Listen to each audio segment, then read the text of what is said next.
தன்னை ஈடுபடுத்திக் கொண்டு பணியாற்றி இன்றைக்கு எல்லா மக்கள் நெஞ்சிலும் நிறைந்திருக்கிற, மறைந்து விட்டார் என்ற வார்த்தை சொல்லக்கூடாது, நிறைந்திருக்கிற எங்கள் ஐயா சுயமரியாதை சூழல் நாராயணசாமி அவருடைய நினைவேந்தல் நிகழ்வு. அந்த நினைவேந்தல் சொல்ல வேண்டியது கடமையாக இருக்கிறது.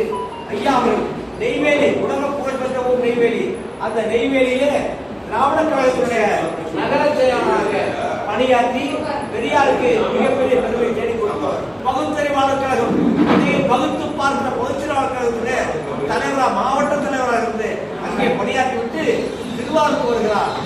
திருவாரூருக்கு வந்து இங்கே திராவிட முன்னேற்ற கழகத்திலே 12வது வார்டு செயலாளராக இயக்கத்திலே பணியாற்றி அவருடைய அடியொற்றி நடந்து வருகிற அவருடைய அவருடைய வழித்தோன்றல் திரு அசோகன் அவர்கள் இந்த திருவாரூரில் நகர்மன்ற உறுப்பினராக பல்வேறு பணிகளை நாம் சார்ந்திருக்கிற மணப்புறம் அதை சுற்றியுள்ள பகுதிகளுக்கு எல்லா பணிகளும் செய்திருக்கிறார். இதையெல்லாம் ஏற்க நான் நினைவு சொன்னால் என்ன வகையான இருந்தால் ஒரு அறக்கட்டளை டாக்டர் கலைஞர், முத்தமிழறிஞர் டாக்டர் கலைஞர் நற்பணி அறக்கட்டளை என்ற ஒரு அமைப்பை ஏற்படுத்தி அந்த அமைப்பின் சார்பாக சாதிகளுக்கு அப்பால், மதங்களுக்கு அப்பால், கட்சிகளுக்கு அப்பால் மனிதனை ஒன்றுமே முக்கியமானது என்று நினைவூட்டுகிற வகையில் அசோகன் அவர் தாங்கியிருக்கிற மிகப்பெரிய பெயர். இப்படி திராவிட இயக்கத்தை தூக்கி பிடித்து விட்டு தமிழர்களின் வாழ்வில் தமிழர்கள் எல்லா நிலைகளிலும் உயர உயர உயர வளர வேண்டும் என்ற எண்ணத்தோடு இந்த வடப்புற பகுதியில் 12வது வார்டில் நம்முடைய அசோகன் அவர்கள்